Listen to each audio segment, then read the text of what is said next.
नमस्कार बच्चों, हम लोग जयशंकर प्रसाद का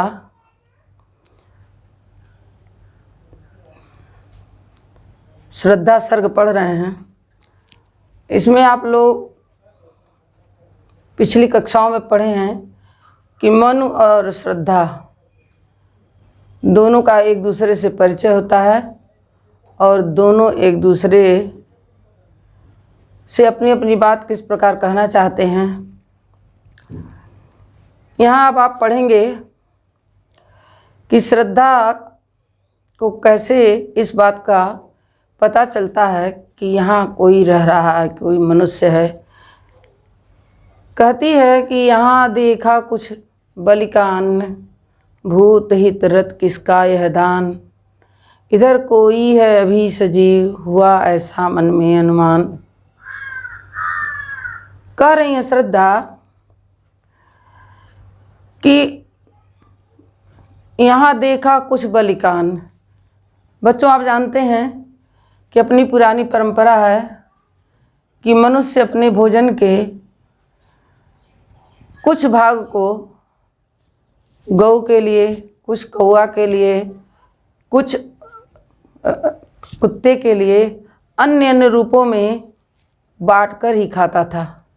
पुरानी जो परंपराएं थी उनके अनुसार आज भी कुछ घरों में है कि गोग्रास निकाल देना सबसे पहले, और अंत में जो भोजन के उपरांत होता है वो कुत्ते के लिए, पक्षियों के लिए निकाला जाता है।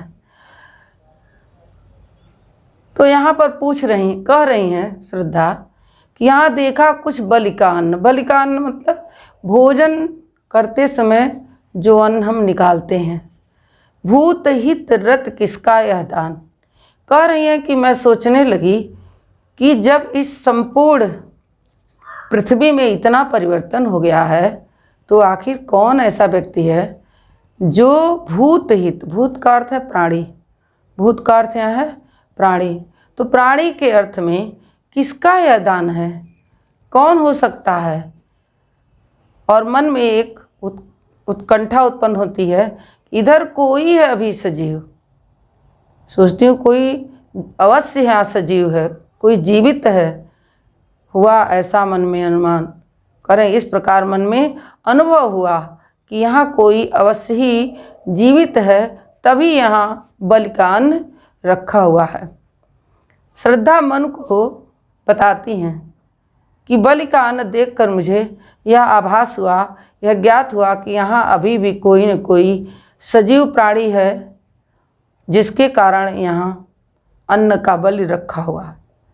आगे कहती हैं, तपस्वी क्यों इतने हो क्लांत, वेदना का यह कैसा वेग, आह तुम कितने अधिक हताश, बताओ यह कैसा उद्वेग। दुख की पछली रजनी बीच विकसता सुख का नवल प्रभात, एक पर्दा यह झीना नील छिपाए है जिसमें शोकात। श्रद्धा मनु को समझाती है। श्रद्धा मनु को कहती हैं कि अरे तपस्वी, तपस्वी शब्द किसके लिए आया है, मनु के लिए। किसके लिए आया है, मनु के लिए। प्रश्न है, आपसे प्रश्न पूछा जा सकता है कि तपस्वी किसके लिए प्रयोग हुआ है, मनु के लिए। कह रहे तपस्वी क्यों इतने हो क्लांत, तुम इतने दुखी क्यों हो, तुम्हारे अंदर इतनी वेदना का कैसा वेग है। वेग एक समूह। तो कह रहे हैं कि तपस्वी क्यों इतने हो क्लांत, वेदना का यह कैसा वेग, तुम्हारे अंदर यह दुख का, कष्ट का कैसा वेग है। आह तुम कितने अधिक हताश, बताओ यह कैसा उद्वेग। कह रही है कि तुम कितने हताश हो गए हो, अपने जीवन से हताश हो गए हो। बताओ यह तुम्हारे अंदर जो यह उद्वेग है, तुम्हारे अंदर यह उद्विग्नता है, यह कैसा है, क्यों ऐसा है। नीचे उत्तर मिलता है कि दुख की पिछली रजनी बीत विकसता सुख का नवल प्रभात, एक पर्दा यह झीना नील छिपाए है जिसमें सुखगात। मनु को हताशा से बाहर निकालने के लिए, मनु के अंदर जीने की इच्छा प्रकट करने के लिए कितनी अच्छी बात कह रही हैं। कह रही हैं दुख की पिछली रजनी भी। दुख और सुख जीवन के दो पड़ाव हैं। सुख यदि आया तो दुख आना निश्चित है, और दुख आया तो उसके साथ सुख का भी आना अनिवार्य है। अनिवार्य ही नहीं, निश्चित है। तो इस नाते कवि कितनी अच्छी बात कह रहे हैं कि दुख की पिछली रजनी। रजनी का अर्थ है रात, रजनी का अर्थ है रात। कह रहे हैं कि दुख की पिछली रजनी बीत। यह जो तुम्हारी दुख की रात बीती है, जिसको देखकर तुम इतने हताश हो गए हो, उद्विग्न हो गए हो, व्याकुल हो रहे हो, विकसता सुख का नवल प्रभात। जब रात्रि बीतती है तो प्रातः काल निश्चित रूप से आता है, सायं होने लगती है। तो यह क्या है? यह एक प्रकार की अवसान है, जीवन का एक अवसान है, कष्ट का अनुभव होता है। लेकिन रात्रि के बाद निश्चित रूप से प्रातः काल आने वाला है। इसका जो मन में एक विश्वास होता है, उसी के आधार पर मनुष्य अपने जीवन को आगे बढ़ाता है। इस नाते कह रही हैं कि विकसता सुख का नवल प्रभात। नवल माने नवीन, जो प्रभात है, प्रातः काल है, निश्चित रूप से प्रस्फुटित होगा, दिखाई पड़ेगा। एक पर्दा यह झीना नील छिपाए है जिसमें सुख गात। यह एक आवरण है, एक पर्दा है जिसमें सुख और दुख दोनों छिपे रहते हैं। तो कवि कह रहे हैं कि यह जो है, यह बहुत ही हल्का महीन सा एक पर्दा है जिसमें सुख अपना शरीर छिपाए हुए है। गात शरीर, सुख अपना शरीर छिपाए हुए है। जिसे तुम समझे हो अभिशाप, जगत की ज्वालाओं का मूल, इसका वह रहस्य वरदान, कभी मत जाओ इसको भूल। कह रही है मनु, जिसे तुम अपने जीवन का अभिशाप समझ रहे हो, तुमको ऐसा प्रतीत हो रहा है कि मैं तो अकेला हूँ, मेरा कोई सहारा नहीं है, मैं निराश्रय हो गया हूँ। यह तुम्हारा भूल है, ये तुम्हारी बहुत बड़ी भूल है। क्यों?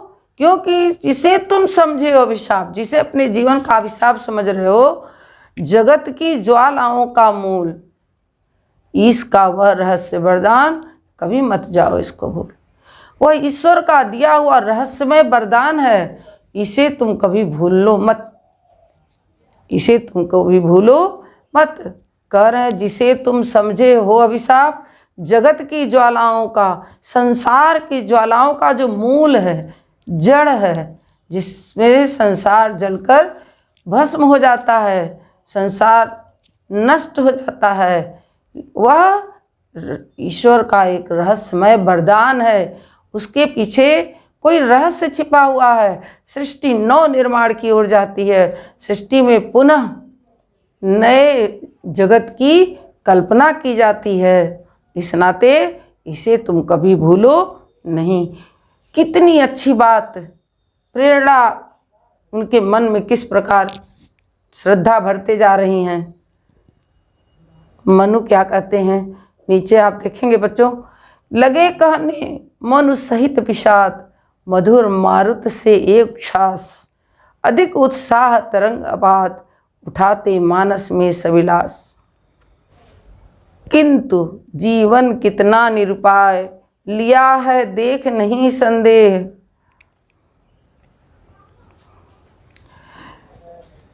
कह रहे हैं कि लगे कहने मन सहित विषाद, मधुर मारुत से एक श्वास। उच्छ्वास माने जो लंबी लंबी सांस ले रहे थे, जो सांस लेकर छोड़ रहे थे, उससे कह रही हैं कि लगे कहने मन सहित विषाद। अत्यंत ही कष्ट के साथ, अत्यंत ही दुख के साथ मनु क्या कहने लगे, मधुर मारुत से उच्छ्वास। उनके जो श्वास थी, जो श्वास प्रश्वास थी, वह कैसे थी, मधुर मारुत से। यहाँ देखो बच्चों, अनुप्रास अलंकार भी है। अधिक उत्साह तरंग अबाध उठाते मानस में सविलास।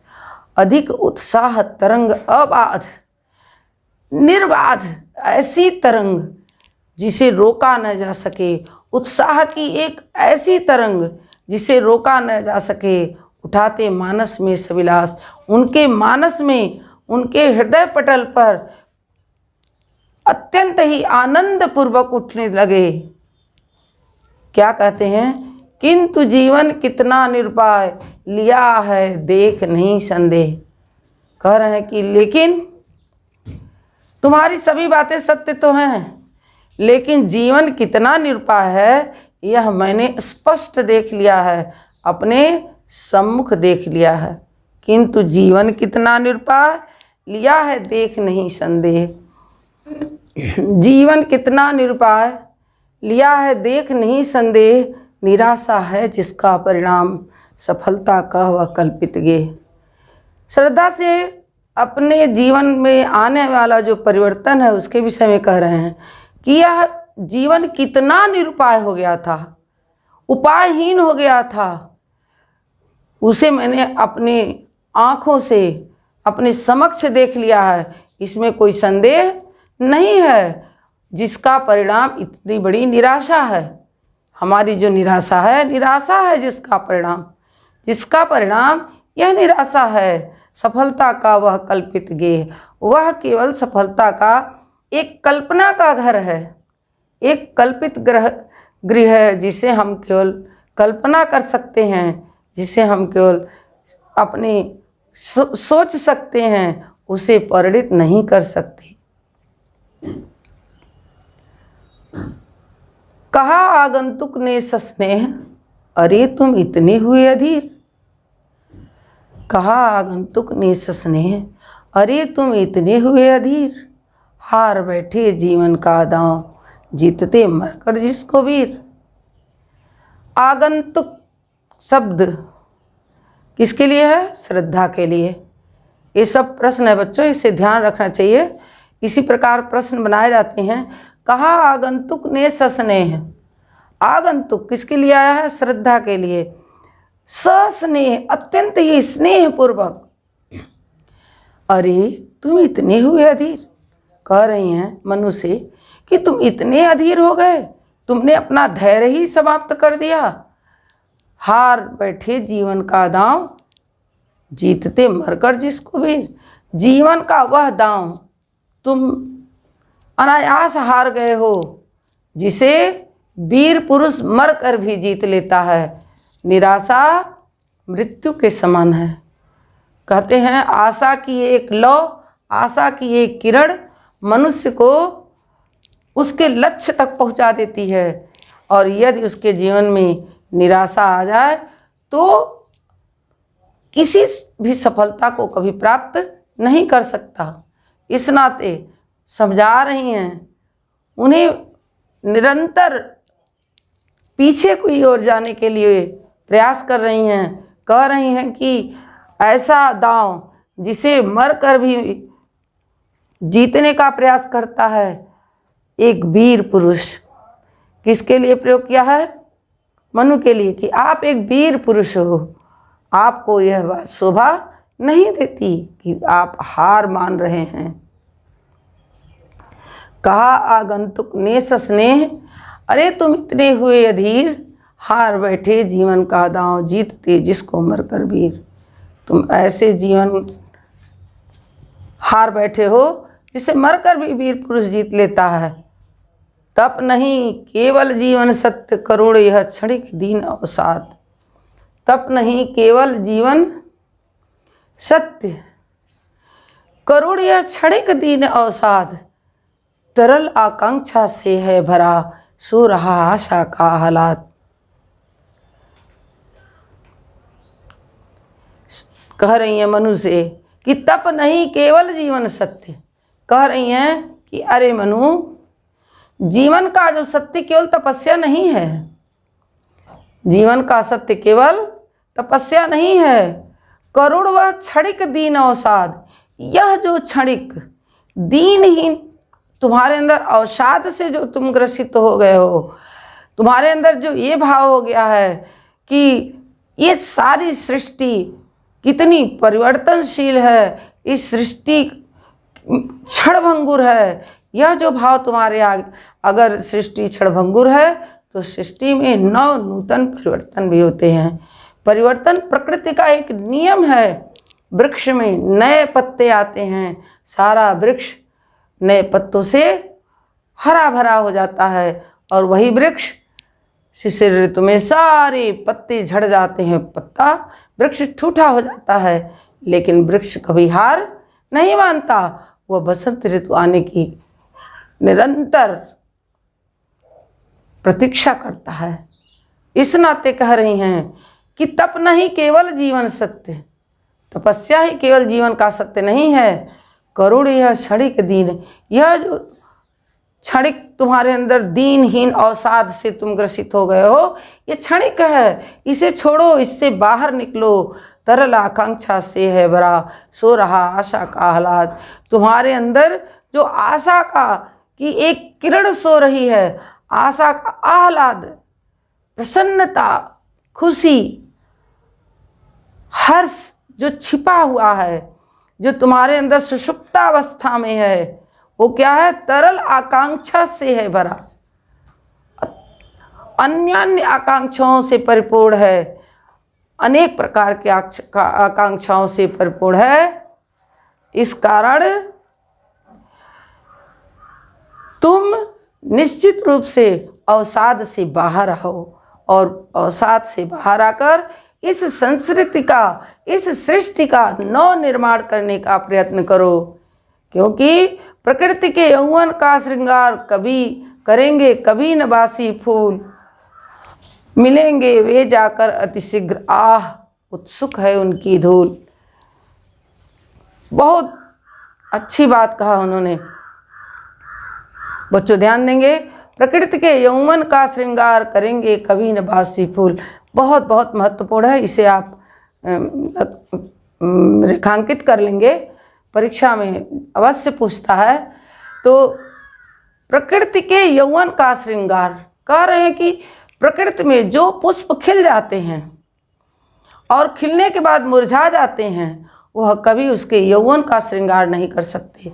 अर्थात प्रकृति तभी सुंदर लगती है जब उसमें नित्य नवीन पुष्प से लदे हुए वृक्ष शोभायमान होते हैं। कह रहे हैं करेंगे कभी न बासी फूल, यदि उसमें बासी पुष्प हो मुरझाए हुए तो कभी उसका श्रृंगार नहीं कर सकते। उसी प्रकार से आप बासी पुष्प नहीं बनो, प्रकृति के नूतन पुष्प बनने का प्रयास करो। मिलेंगे वे जाकर अतिशीघ्र, आह उत्सुक है उनकी धूल। कह रहे हैं कि उनकी जो धूल है, पुष्प मुरझा के गिरते हैं ज़मीन पर, और ज़मीन पर गिरकर धूल धूसरित हो जाते हैं। तो क्या कह रही हैं? कह रही हैं मिलेंगे वे जाकर अतिशीघ्र, वे अतिशीघ्र ही जाकर वहाँ से मिलेंगे। किससे? उस पुष्प से, उस पृथ्वी की धूल से। आह उत्सुक है उनकी धूल। कह रहे हैं उनका जो धूल है, उनका जो रज है, वह उनसे मिलने के लिए आतुर है, व्याकुल है। क्योंकि वह जो पुष्प हैं वह उस पृथ्वी का श्रृंगार करने के लिए तत्पर हैं। वो बासी होना माने मुरझा जाना, उनका अंत हो जाना। इस नाते वह उनको बार बार समझा रही हैं कि आप नित्य नूतन पुष्प के समान खिलने का प्रयास कीजिए, प्रकृति का सौंदर्य करने का प्रयास कीजिए। आज की कक्षा इतनी ही बच्चों। अगली कक्षा में इसके आगे पढ़ाएंगे, और ध्यान रखेंगे आप ये जो मैंने बताया कि प्रकृति के यौवन का श्रृंगार करेंगे कभी न बासी फूल, इसे आप लगा लेंगे अपने महत्वपूर्ण प्रश्नों में। जो पढ़ा रहे हैं उसे आप दोहराते रहिएगा। अगली कक्षा में फिर मिलेंगे। धन्यवाद।